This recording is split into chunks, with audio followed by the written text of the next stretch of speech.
So Dave, when we were ballooning over the area of Rennes-le-Château, you said something very interesting about how the ground had changed since Saunier's time in terms of its forest covering. Yeah, that's right.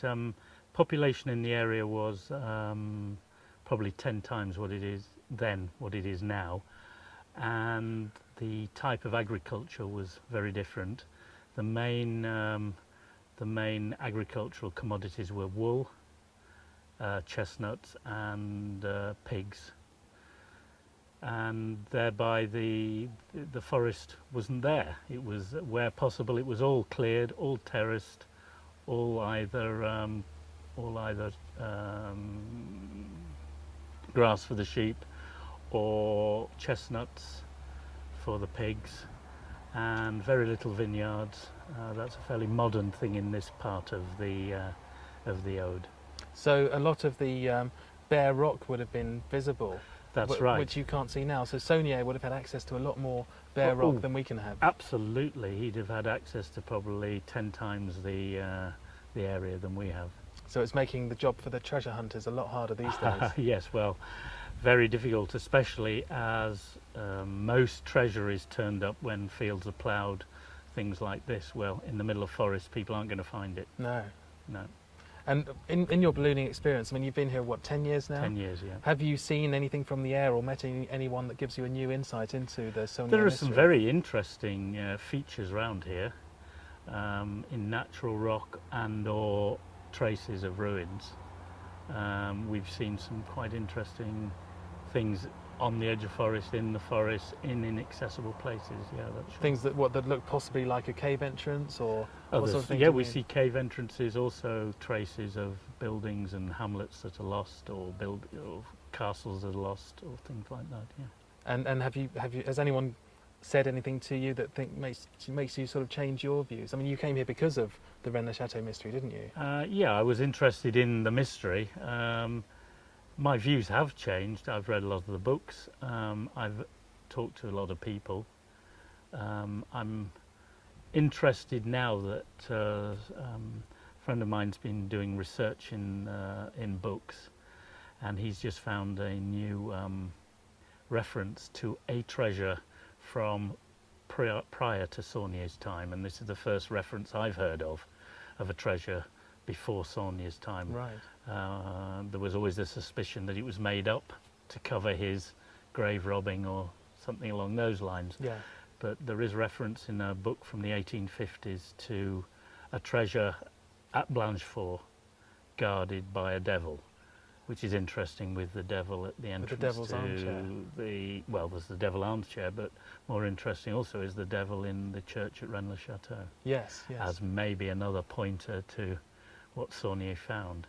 Yeah, because I've come here to try and work out my own theory as to what exactly the situation is with Rennes-le-Château, and I wonder whether the fact that, as you mentioned, that this extra treasure was found. A lot of people have said there's legends of all sorts of treasures being buried here, the Visigoths and the Knights Templar treasure and all those sorts of things buried in this area. Yeah. So it seems very likely that could be the thing. And of course the Merovingian kings, if they were buried underneath the chapel at Rennes-le-Château, Rennes-le-Château. Yeah. If the treasure of the Merovingian kings was buried under Rennes-le-Château, then possibly that would be enough to create Saunier's wealth. There could be more than one treasure. Yes, yes. A mythical treasure or an ancient treasure. There could be treasures from all the different people who've passed through. This is frontier land, borderland, fought over, conquered. There was the crusade against the Cathars, where the Northern Knights came down to steal the ode for the king. Basically, it was just an excuse to grab the place. Yeah. The Cathars obviously were a threat to the corrupt Catholic Church, but not only that, therefore these people came down and took the land. The Aude, now one of the poorest regions of France, or the Languedoc-Roussillon, was actually one of the richest areas of France before the Albigensian Crusades.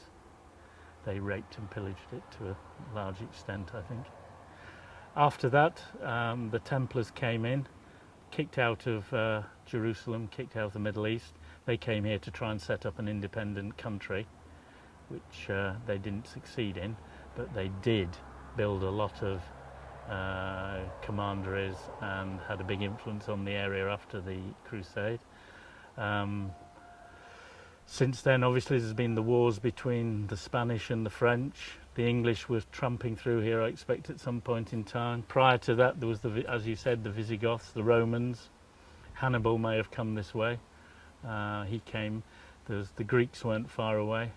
There's even some talk of Egyptians on the coast. It's an area that's full of history and a potential area where treasure, lost treasure, treasures buried, fortunes buried, definitely. Yes. Definitely an area. It doesn't need to be one treasure with Saunière. It could be many treasures, and I'm sure there's lots of things to find here. And I've been reading a lot about also, as well as the treasure mysteries, the theories that possibly Jesus is buried in one of the mountains behind us. I mean, what's your view on that kind of story? Rubbish. That book is definitely rubbish. I don't know if have you seen the Time Watch? No, I haven't. I've got a copy of the Time Watch. See the Time Watch program about it. Fairly convincing. But Jesus, who knows? I don't know much about that, but I don't think that's very relevant. Do you think the devil's armchair is connected to the fact that the devil in the church at Rennes-le-Château is crouching and not sitting on anything? You don't think there's a connection between that? I think the devil's armchair could be part of a standing stone, or an old stone circle. There's idea that the circle, Le Cercle, was actually a stone circle. Right. Prior to it being a hamlet. And there's one of the people who live up there has found in the area some interesting stones around the actual courtyard of the circle, and possibly the devil's armchair was taken out of the stone circle, carved at a later point probably, and put up by the source. And the stone circle was flattened, but that's another theory. There was a guy from a university in Paris here with some sort of energy detector, some old professor, and he was interested in the earth energy around the circle. The idea of pentagrams, people measuring the distances between some of the churches like Rennes-le-Château and Rennes-les-Bains and various other churches, and they're all equidistant, and when put together on a map it makes a pentagram, or at least bits of it anyway. And people have suggested that because the churches are on locations which predate Christianity, that way back in history, pre-Christian times, this area was special in some sort of magical occult sort of way, and that maybe that's why, if Jesus was brought here, or if people think there's some sort of mystery here, that's why this area is so special, because of this pentagram, because of this pentagram thing. Pentagrams are interesting. They're a powerful symbol that is throughout recent and, well, the last 2,000 years of history. It's a symbol of the Arabs, Morocco. It's full of pentagrams. It's all around. Pentagrams can be formed by the earth energy. Whether they're formed here with the churches and what have you, I've read the books, I've seen the diagrams, and they're there. But whether it's accidental, whether it's on purpose, I don't know. But definitely it is an earth energy point. It is an area of faulting, earth faulting, which gives energy. It is a magical place with all the hot water springs, the natural water springs, and consequently, like Glastonbury in England, it could be that type of centre. I mean, in Glastonbury they put the Glastonbury Abbey, the Christians. Here there is the Cathedral at Alet, a big important cathedral, very old, 8th century, water source again. So probably water-based culture here prior to the Christians. But as to the overlaying of the churches, I'm not convinced at all that all the churches are on old sites. Right. But some are, that's for sure. Yeah. And do you have any advice for me? I'm going to try and look at all these theories and come up with my own conclusions by the end of my trip here.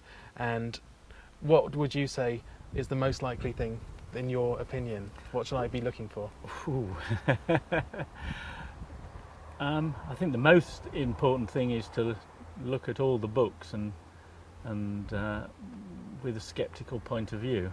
There's 1,001 books, 1,001 theories, of which part of each may be correct, and make some sort of semblance of order out of the different theories. But one thing's for certain, it is an interesting area, and archaeologically and historically. Just one final thing I thought I had today was that I spoke to the people at the museum at Rennes-le-Château, and they've got this tunnel that was dug there in the early 60s, Mm-hmm. and apparently they're asking for permission to dig there again, to continue that tunnel underneath the church, to look for the crypt where possibly the tombs of the Merovingian kings are.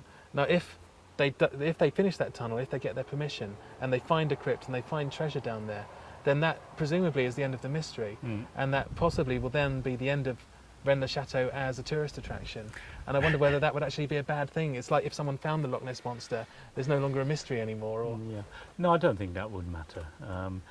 What happened was some Americans came with some ultrasound equipment last summer, and they found something under the church and a square box under the Tor Magdala.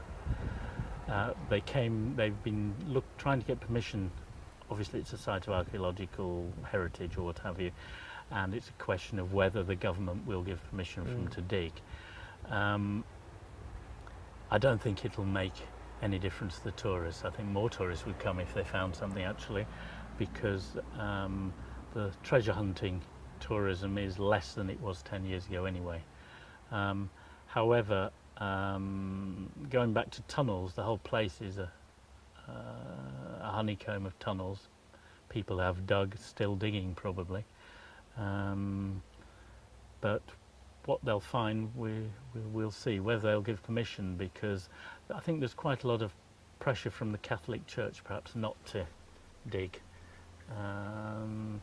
Last year there was a team from the Vatican was coming looking around at the time this revelation was announced, and we'll wait and see. We're surprised that there hasn't been permission given if they were going to give it. Yeah. So. Well, we shall see. Mm-hmm. Okay.